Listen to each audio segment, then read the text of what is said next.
മരണം big boss season 7 ലൈവിൽ ഇപ്പോൾ നടന്നുകൊണ്ടിരിക്കുന്ന അനുമോൾ, ആദില നൂറ, അതേപോലെ തന്നെ ആര്യൻ, ലക്ഷ്മി ഇവരെല്ലാവരും കൂടി ഇരുന്ന് സംസാരിക്കുകയാണ്. ആര്യൻ്റെ അമ്മ ഭയങ്കര പാവാണ്, എന്നെയൊക്കെ ഭയങ്കര കാര്യമായി എന്ന് അനുമോൾ പറയുന്നുണ്ട്. അപ്പോൾ ആര്യൻ പറയുന്നുണ്ട്, എൻ്റെ അമ്മ അങ്ങനെയാണ്, ഈ ബിഗ് ബോസ് വീട്ടിൽ വരുമ്പോൾ ഭയങ്കര സ്നേഹമാണ്, പുറത്തിറങ്ങിയാലാണ് എന്തെങ്കിലുമൊക്കെ ചെയ്യാനുണ്ടെങ്കിൽ ചെയ്യുള്ളൂ എന്ന് പറയുന്നുണ്ട്. ശരിക്കും അപ്പോൾ ഇത് അഭിനയമായിരുന്നു എന്ന് അനുമോൾ ചോദിക്കുന്നുണ്ട്. ഇല്ല, എൻ്റെ അമ്മ അങ്ങനെ തന്നെയാണ്, പാവാണെന്നൊക്കെ ആര്യൻ പറയുന്നുണ്ട്. എന്താണെങ്കിലും എൻ്റെ അമ്മയ്ക്ക് ഇവിടെ നിന്ന് പോയപ്പോൾ ഭയങ്കര സാഡായിരുന്നു, ഭയങ്കര വിഷമമായി, എനിക്കത് ഭയങ്കര സഹിക്കാൻ പറ്റുന്നില്ല എന്ന്. അപ്പോൾ അനുമോള് പറയണ്ട, എന്നാൽ ഒരു വഴിയുണ്ട്, ഞാൻ വിചാരിച്ചു കഴിഞ്ഞാൽ, ഞാനും വേറൊരാളും കൂടെ വിചാരിച്ചു കഴിഞ്ഞാൽ നിന്നെ അടുത്ത ആഴ്ച നോമിനേഷനിൽ ഇടാം, എന്നിട്ട് നീ പുറത്തേക്ക് പോയിക്കോ, അങ്ങനെ ഈ ബിഗ് ബോസ് വീട്ടിൽ നിന്ന് നിനക്ക് എവിക്റ്റ് ആയിട്ട് പുറത്തു പോവാം, അങ്ങനെയാണെങ്കിൽ നിൻ്റെ വീട്ടിൽ പോകാമല്ലോ, അപ്പോൾ നിൻ്റെ സങ്കടമൊക്കെ മാറുമല്ലോ, അമ്മേനെ കാണാമല്ലോ എന്ന് അനുമോള് പറയുന്നുണ്ട്.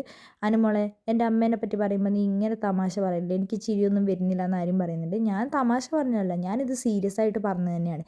ഞാനും അതേപോലെ തന്നെ ആദിലോ നൂറയോ വിചാരിച്ചു കഴിഞ്ഞാൽ നിന്നെ ഇവിടെ നിന്ന് പുറത്താക്കാൻ ഞങ്ങൾക്ക് പറ്റുമെന്ന് അനുമോള് പറയുന്നുണ്ട്. അപ്പോൾ ആദിൽ പറയുന്നുണ്ട്, നിനക്ക് അങ്ങനെ അത്രയും വിഷമമാണെങ്കിൽ നിന്നെ ഞങ്ങൾ എന്താണെങ്കിലും നോമിനേറ്റ് ചെയ്യുന്നത്. അപ്പോൾ ആരും പറയുന്നുണ്ട്, എന്നെ ഒറ്റയ്ക്കല്ല അനുമോളെ നോമിനേറ്റ് ചെയ്തു, അനുമോൾക്കും അമ്മേനെ കാണണമെന്ന് എപ്പോഴും പറയാറുണ്ടായിരുന്നു. അപ്പോൾ അനുമോൾ പറഞ്ഞേ, ഞാൻ ഇന്ന് എൻ്റെ അമ്മേനെ കണ്ടല്ലോ, ഇനി എനിക്ക് കുഴപ്പമൊന്നുമില്ലാന്ന്. ആഴ്ചയിൽ 2 പേരെ നമുക്ക് പുറത്താക്കാൻ പറ്റുമല്ലോ. അപ്പോൾ ആദിൽ പറയുന്നുണ്ട്, അനുമോളും വന്ന് ആര്യനും കൂടെ പുറത്തേക്ക് പോയിക്കോന്ന്. അപ്പം ഞങ്ങൾ ഒരുമിച്ച് പോയി കഴിഞ്ഞാൽ കുഴപ്പമൊന്നുമില്ലാന്ന്. അപ്പോൾ അനുമോൾ പറയണ്ടേ, ഞാനൊന്നും വരുന്നില്ല എന്ന് പറയുന്നത്.